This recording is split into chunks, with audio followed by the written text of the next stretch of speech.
보내고 계신가요? 안녕하십니까, 최주환입니다. MVP 팀에 이어서 4강 플레이오프에 갈 두 번째 팀이 오늘 탄생하는데요. 프라임과 스타테일 컨틱의 두 손난 감독님을 모시고 얘기 나눠보도록 하겠습니다. It actually looks like Raffaello. You know that stuff that you can eat? 네, 스타테일 컨틱의 김광복 감독님 안녕하세요. 네, 안녕하세요. 네, 감독님 오늘 1세트 승리하셨습니다. 정말 축하드리고요. 오늘도 세레모니가 굉장히 즐거웠는데요. You've taken the first step. Curious has been doing so well last season. 이원표 선수가 지난 시즌에 굉장히 큰 활약을 해주셨잖아요. 근데 이번 시즌 왜 이제서야 나왔는지 Curious has been doing so well last season. 사실 그 첫 경기, 두 번째 경기 Why is he that he's coming right? Why is that he's coming out right now? Oh my God. Why did you put him first? 기회가 없었어요. 그래서 그 선봉으로 일부 냈는데 네, 뛰어난 선수들 덕에 기회가 없었군요. They've never had a chance to use Curious yet. 멋진 경기 펼쳐질지 기대해보겠고요. 감독님, 1세트 오늘 좀 아쉽게 지셨는데 다음 선수가 조성주 선수란 말이죠. 쓴 이유가 분명히 있으시겠죠? 얼마 전에 그 온라인 대회에서 조성주 선수가 스타테일을 상대로 6승 올킬을 기록한 적이 있어요. 저 코드의 이번 예선을 뚫고 Use Maru as your second choice. 이번에 아마 적어도 2킬 이상. Basically, why did you? What was your decision? What was the reason behind your decision? 소박한 소유인 것 같아요. 겸손하신 것 같은데 감독님 조성주 Since he 선수 won an online tournament, he basically did an all-kill KSL online tournament, so he really feels confident with it. 그 분위기가 굉장히 좋아요. And the funny thing is, it was actually against StarTale. He all killed StarTale in the KSL. 저희 이혁준 선수가 테란전 분위기가 너무 좋기 때문에 그 두 번째 경기 때 테란이 나올 거라고 예상을 했어요. 멀티킬도 가능하다고 생각하고 있습니다. 네, 2세트 경기 굉장히 기대됩니다. 두 팀 모두 가장 적은 선수로 승리를 따낸 팀으로 꼽히고 있습니다. 오늘은 과연 몇 명의 선수로 승부를 낼 수 있을지 굉장히 궁금한데요. 감독님, 오늘 몇 명의 선수 정도 나올 거라고 예상하시나요? 스타테일 팀은 굉장히 저희보다 잘하면 잘한다고 생각하는 팀이거든요. 굉장히 강력한 팀이지만 저희가 상대 전쟁에서 상당히 앞서고 있어요. 그래서 약간 어떻게 보면 징크스라고 할 수 있는 부분이 스타테일한테는 있는 것 같은데 그런 부분에서 저희가 절대로 그 경험을 살려서 방심하지 않고 한다면은 충분히 한 We have a jinx against StarTale. 3점 정도로 앞서서 But we feel really confident to take them out this time. 그렇군요. 감독님 오늘 과연 몇 명의 선수로 프라임을 잡을 수 있을 거라고 생각하시나요? 그 제가 시나리오를 짰을 때 그 원표가 첫 경기를 이겼을 때 시나리오를 생각해보면 How many players are you thinking of? 선수 3명 taking to how many players do you think does take? 오늘 경기가 과연 어떻게 될까요? How many players does it take to kill a prime? 또 이번 가장 주목할 만한 점이 9전 5선승제 이번 시즌 유일한 올킬러를 보유한 팀이죠. 최지성 선수와 또 이정훈 선수가 있는데요. 각각 상대팀 올킬러에 대해서 평가를 부탁드리겠습니다. 최지성 선수는 워낙에 탄탄한 선수라고 생각을 하고요. 그리고 저 이정훈 선수랑은 약간 스타일도 다르고 상당히 좀 안정적인 스타일인데 A lot of fans are looking forward to all kill. Like basically looking for players like Bomber and Marine King to all kill. 그렇군요. 감독님, 상대편 이정훈 선수에 대해서 어떻게 생각하시나요? 네, 정훈이가 그 얼마 전에 있던 해외 개인 리그에서도 우승을 하고 분위기가 굉장히 좋은데 그 저희 지성이가 개인 리그를 떨어져서 Darth Vader, there he is. 집중했어요. He had to take care. Hangen was the old Sith Lord. 어제도 제가 이런 질문을 드렸었는데 이번 결승 라스베가스에서 치러지잖아요. 그 팀들 선수들의 분위기가 어떤지 그 의지가 어떤지 굉장히 궁금한데요. 오늘 그 경기에 대한 각오와 더불어서 한마디씩 Basically, she asked if because of the finals are going to be at Las Vegas, does this motivate the players at all? 가기 위해서 최선을 다해서 열심히 준비를 하고 있고요. 그리고 꼭 오늘 경기 승리하고 They don't look very motivated. Marine King at the top left is kind of sleeping. The other one's like tossing a beanbag. Why does he have a beanbag? I guess it was a hot one, but it looks like a beanbag. 모두가 좋은 추억을 공유할 수 있게 꼭 좋습니다. That was the perfect shot for this question. 가도록 하겠습니다. Okay, Prime apparently is very motivated. Yeah, we could all see that. 결승에 한 걸음 더 다가갈 수 있을지 오늘 경기 끝까지 지켜봐 주시고요. 저는 지금까지 4강을 향해 달리는 memories. They want to make a lot of good memories in Las Vegas, so they are motivated as 여러분 well. 끝까지 I heard 지켜봐 that Las 주시고요. Vegas is a city 저는 where you 잠시 후 다시 can make a lot of 찾아뵙겠습니다. good memories and Yeah, bad ones as well. you just don't tell anyone about it. The saying is what happens in Vegas stays in Vegas. Exactly. And by the way, before we head into the next match, a quick update what happens at the Code A qualifier for you guys. We have a couple of qualified players for the next season. MVP Vampire qualified, TSL Symbol and Revival, both of them qualified for the next Code A season, as well as OGS Vines and Slayers Van, aka Soccer. The Warcraft 3 fans amongst you will definitely know Soccer. We had a couple of players that have been eliminated already, and to give you a quick idea of how fierce the competition actually is at the Code A qualifier right now. Todd and Slog were eliminated, the two foreigners that were playing, as well as Shigua and Mexet. Hyunghwa, Finale, Huangsing, Apocalypse, Min, Kata, Tacita, Tails, Maui, all of them didn't make it, all of them lost their games. So we'll keep you posted as soon as we know about additional players that qualified for Code A. But now we are focusing once again on the GSTL on StarTale against Prime with Maru against Curious. Yeah, this should be really, really good. I think anything can happen with Maru, man. He is a man of many strategies, and I think with the map choice here, it doesn't look like he wants to do an all-in. It looks like he wants to play a macro game against Curious, and I'm curious to see if he can do that. To avoid using puns, I should use I'm quite interested to see how the game will play out. See what he did there. I did not do that intentionally, but... Oh man, here we go. We can't wait any longer. The game is loaded. GSTL Prime against StarTale. Can Maru tie it up, or will Curious continue his reign of terror?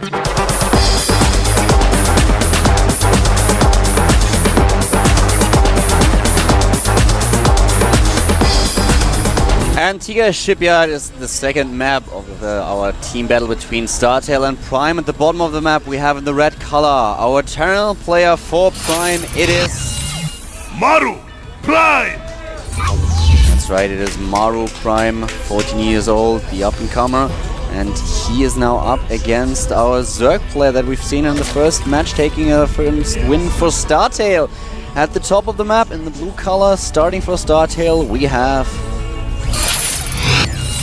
StarTaleQ! And this match is going to be very interesting. What's kind of... Well, to give you a little bit of the background of Maru against StarTale, Maru played in Code A, he played against Maru, he took him down, and the next appearance that we had for him was at the KSL, which is a similar format as the GSTL. And, well, Prime was facing StarTale, and it was very interesting to see that Maru Prime was able to all-kill StarTale. He took down Bomber and the whole rest of the team. He went 6-0 in the KSL, so right now Prime decided to choose him against StarTale, and we'll be able to see if he can pull it off again. Maybe he will pull a Britney Spears and like, oops, I did it again. See about that. He'll do a what? He'll do a Britney Spears. Yeah, that would be pretty awesome. Just think about it. Second all kill, and then you're like, oops, I did it again. I wonder if that will happen. Oh man, I would certainly buy him a beer. I actually think I can't. Well, he's 14. I wouldn't. I don't know. Okay, I'll buy him a Coke. Yeah, maybe he likes cider better though. You might prefer that. We can always go for barbecue. All Koreans love barbecue. Yeah, it's true. I had bulgogi 2 nights in a row. I will not be having bulgogi tonight. I will not. Why? Why what? Why not? Well, it's a long story, but... Okay, so basically what you're telling me right now is that you did not enjoy having bulgogi with unstable Snowbird and me yesterday. No, I'm not saying that. No, it's not related. I understand, it's okay. It's not related. No, it's okay. It's not related. Oh, man. Well, here comes the SCV Scout. Going to catch some drones transferring. And back in Maru's base, he's being very Korean and doing the reactor Hellenic expand. Exactly. We have him with the factor already, placing down a bunker right underneath the Overlord in order to say, okay, well, hi, pull a couple of drones, do me the favor. And he actually tries to finish it. Let's see if he is actually able to do a little bit of damage. Wow, nice here. micro by Curious. Not even going to lose any drones, and pulled some drones to chase the Marine and the rest to target the SCV. Just perfect control. Really impressive. Yeah, well done. And the SCV actually gets into the main base, tries to get another bunch of scouting information, and sees that he does not have gas yet. The Marine was taken out, I believe. Is that correct? There's a second Marine, yeah, okay. The Marine was taken down, and the second Marine... I was going to say, because if he saved that, then both players actually did a phenomenal job. Yeah, just double checking, and he definitely lost the Marine. Yeah. No scouting information though about the natural expansion for Curious. Since they're cross positions, this is forced cross positions in the GSL version. He wasn't able to Overlord scout quickly, and Maru has been consistently killing the Automaton 2000 whenever he spots it. Just thought I'd point that out. Maybe he's jealous of Automaton 2000's micro. Have you played, just out of curiosity, have you played the custom game, the StarCraft Master? No. Where it's a custom game Blizzard made where there's a bunch of micro challenges. I've seen it, but I haven't played it yet. I was able to clear all of them, but there were a few that took me like 5 tries. I'm so frustrated. No. And, well, the thing is that right now we have a lot of queens, by the way. I really like it. If you get gas very, very late against Terran, what you usually need a bunch of additional queens, and for Curious we have now 4 of them, so he can spread his queen like crazy and make sure that those Hellions have a hard time getting into the main base. I really like it. For Zerg, it's always a bit difficult to play on Antigua against Terran because it's very hard to establish your 4th base. That's one of the main weaknesses in the strategy. The bases are spread out very thinly, so as soon as the drop play comes into action, you have the Terran player just dropping everywhere, to the left, to the right, and if you don't have the perfect unit composition and a very nice scouting pattern, then you have a hard time dealing with those drops. So this is exactly why Maru chose this map. And we have now the Roach Warren building for Curious. Apparently he wants to have a couple of Roaches in order to deal with the Hellion threat. I don't think that we are going to see some kind of all-in strategy by Curious now, especially because, well, he's at 38 drones. He could actually go for a Baneling nest as well, but I seriously doubt it. Yeah, I don't think so. I think he's going to make, just about, maybe at maximum 7 Roaches, and he's going to allow the drone to finally get to the 3rd base so he can take that and just push across the map to scare his opponent. I don't even think that he is going to try to do some damage because of his late gas. The whole strategy is a little bit late. And yeah, he's just going to take the tower and just leave it alone, I think. And we already have Maru with the first tank out, so... By the way, Maru has double E-base, getting 1-1 upgrades now, and he has a 3rd command center, so he's been playing fairly riskily with these Hellions, though, controlling the map. It's so difficult for Curious to scout this. He doesn't even have a bunker. He's made 2 engineering bays and a command center and has now powered up double barracks in his main and has started siege tank production. He already has one. The second one is building right now. Oh, look at this. He's actually just going to ignore the Roaches and try to deny the creep. Unfortunately, though, the Queens do push him back and the creep does spread. He's trying to get a 3rd base behind it, so a little bit of roach aggression at the same time expanding, but as I mentioned, we have the siege tank on the high ground with the siege mode already, so there's just no way for StarTale Curious to do any damage whatsoever. And Maru is still trying to control the creep, but with all those queens out, he has a very hard time doing so, especially with only 4 Hellions. So I really like that Curious built those extra queens and is now in a position where he can spread the creep very, very aggressively towards the middle of the map. This will also help him secure the 3rd base of his. His timings, you know, are very unique, I feel. He's got double evolution chambers, now getting a macro hatch as he gets his 3rd, and his creep spread has been so good, but it was so patient. He waited until that proper moment to start really pushing it out, using the Roaches to control the Hellions where they were. And the timings for Maru as well are really smart. I like how risky he played here, considering that it is Antigua and that he had the Hellions to spot for any sort of aggression coming out. It makes perfect sense for him to just go ahead and take that command center, not make any bunkers, and get the evolution chambers, or engineering bays rather. And just look at the timing of the lair. We have the 10-minute mark and he's just now trying to get lair, so that is very, very interesting. A lot of Zerg players lately have been trying to delay lair a bit and just make sure that they... Nice micro there by Maru. Yeah, man. Very right about that. Nice micro is like an understatement. That was crazy. Each one of those Hellions with about 10 kills apiece, especially the ones that died as well. A scan does go off. He actually scans the natural, and we'll see the lair timing with that. Exactly. So, yeah, talking about the lair timing again, we had a very, very late lair, and therefore that's something that we see a lot of Zerg players doing lately, just delaying lair, especially on Antigua, focusing a little bit on the double upgrades for the Zerglings and trying to dominate the map. We already saw that how Curious was trying to take charge in this game, where he just went for the Roach Warren in order to pressure the Hellions, pressure the Terran player just a little bit into his bases. And now we also have the Baneling Nest, we have Spore Crawlers in the main base, just in case, especially it will help him a little bit with the incoming Medivacs as well. He has the Infestation bit as a follow-up, yeah, something that we don't see all that often. Yeah, I I think it's become more popular on this map, the Infestor play. Stefano does this with the Zerling upgrades, and with, of course, we've seen Demaga do it ages and ages ago, Zerling Infestor. It's becoming more popular in this matchup. I just have to take this back. I have no idea what I was just saying. This was just kind of an autopilot statement. I don't even know why. Of course, Infestor play, especially with the double upgrade Zerglings, is kind of standard on Antigua. Yeah. So we've seen Mutalisk sometimes, but usually we see like the Stefano start on this map, which results in an infestation pit and Ultralisk. So sorry for this brain fart right there. I have no idea what happened. No worries. Right now, Maru is actually doing something really awesome with his bunkers. I like he's bunkering actually in between his third base and his natural, and he's pushing his units closer and closer towards his opponent. Even has a sensor tower made now.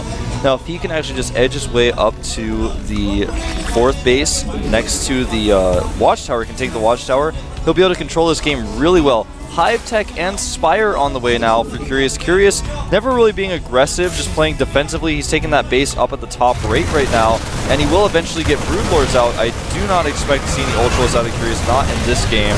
Oh, a scan goes off, he targets some tumors. Well worth it, I think.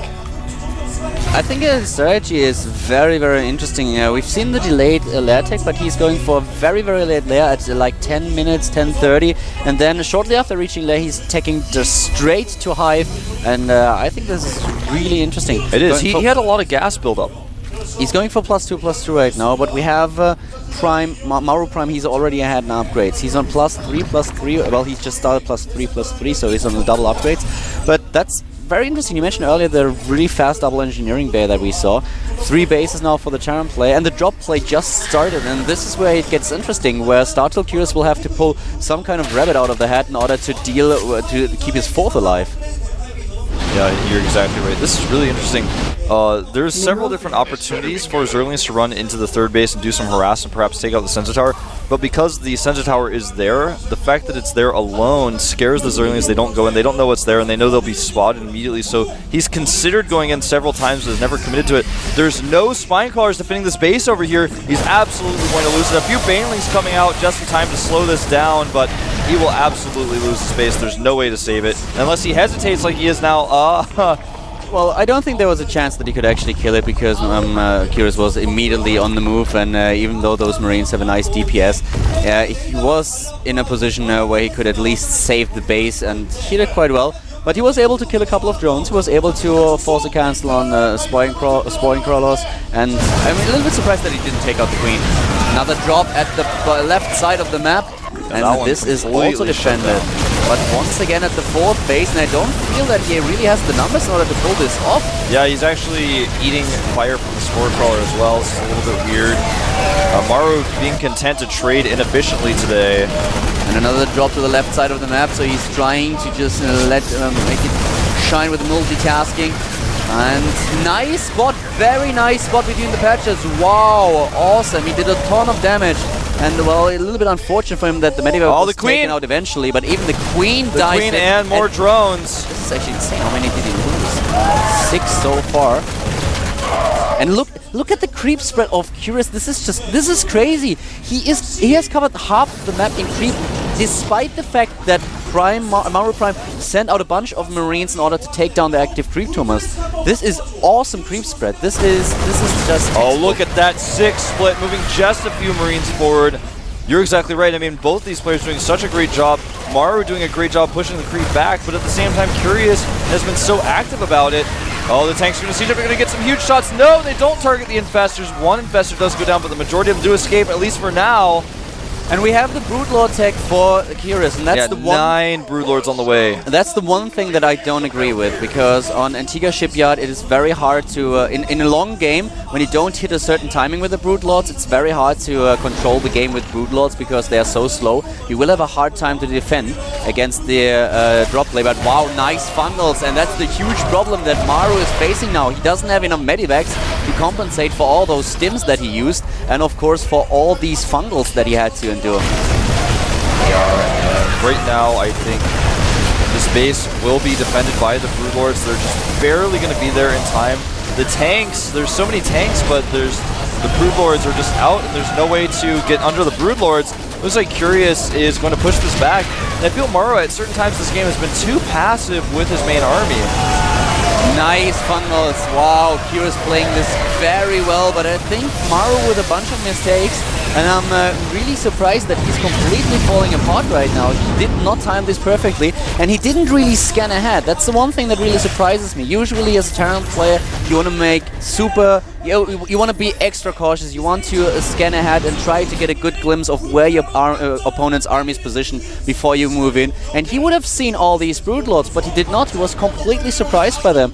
And, well, a little bit unfortunate for him, but I think that his anti-air is now way too late. Yeah, this Marines are running in here. They're actually going to target down this hatchery with +3 this time. The Infestors missed them. Oh, now they stop them. And the hatchery will... Oh my god! 17 hit points left. That was so lucky. StarTale team going crazy. The Vikings are now out, and the center here is still controlled by Curious. If Maru can take control of the center, he has another shot at this game, but if he cannot, the game will end.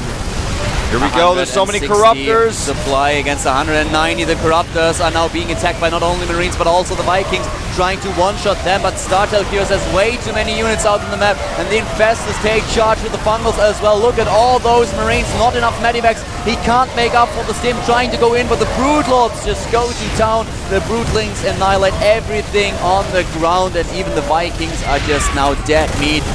Maru Prime dropping down to 100 supply, and Curious, he is just in such a commanding position right now. Very well earned. Brilliant play by him so far. Yeah, great play indeed. He's definitely outplayed Maru in this game, and it looks like this game is going to end fairly soon. GG! There's the GG at the end of the game. We even had the Ultilis transition for Curious. Something that we see a lot more often than Brood Lords on this map, but for good reason. In this case, though, it didn't matter at all. We had a very, very good game by Curious. Very, very dominant play. Yep, looking very good. I wonder if Ace will have anything to say about this. Looks like he does. Oh dear.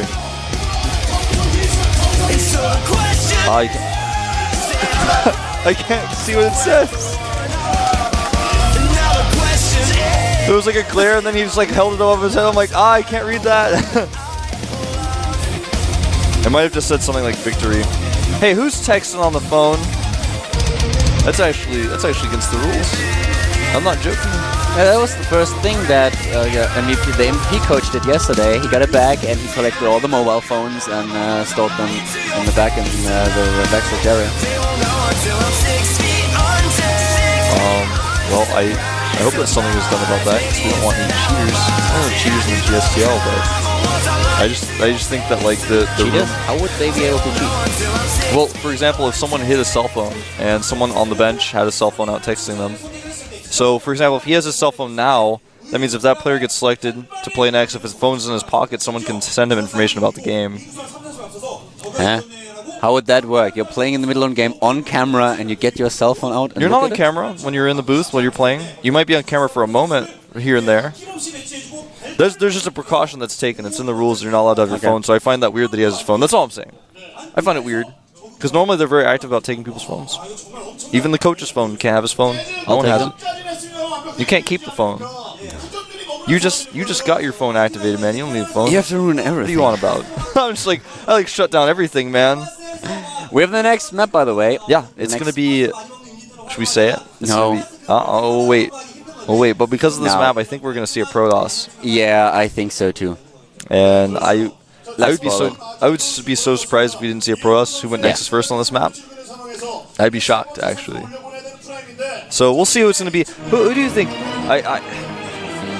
I think to send Creator out here would be a mistake. Classic? It's entirely possible. Wow. Marine King. Uncommon for the Storm? Really? No Protoss? Okay.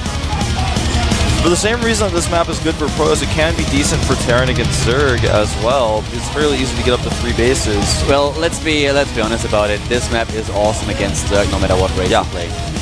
And as well as that, it's... I just don't particularly care for this map, I'll just say that much. There's certain maps I dislike, and this one. I completely agree. I mean, being a Zerg player, I hate this map. And I've seen so many Zergs just completely despair on this map that they tried 6 pools and 7 pools against their opponents. just hoping for command center first, because they knew in a long macro game they don't stand a chance. Yeah, it's very difficult. I mean, Zerg's have one on this map before, but against Marine King, I don't know. I've seen the weirdest all-ins on this map with kind of Hydra play against Terran, with Nidus networks, with drop play, just something that you can pull out the head in order to win against the opponent. As mentioned, it's a really hard map for Zerg, which is exactly the reason why Marine King picked it against Curious. So we are going to see the King of Marines, Terran versus Zerg on Antigua Shipyard, ladies and gentlemen. Yep. Oh man, this is going to be a tough game for Curious, but he's already on a roll. And like we mentioned earlier, Curious does not really allow his emotions to take control of him. He actually just puts them aside and just plays good games. So he's not going to be sitting in his booth right now going, I wish I had to play on comp before the storm against Marine King. He's actually going, I'm going to play against Marine King and comp before the storm, that's fine. He's like, I only need a few more wins before my team can just go home. Yeah, the last time that I saw Marine King play, didn't he pull off that auto kill? Pretty sure he did. He did indeed. Marine King, a very strong player. Not the choice I expected to see, especially not with this map. But Prime has Marine King in mind for this. We'll see if he can bring the momentum back for Prime, or if Curious will take his third win here at the GSTL with Caldor and Wolf.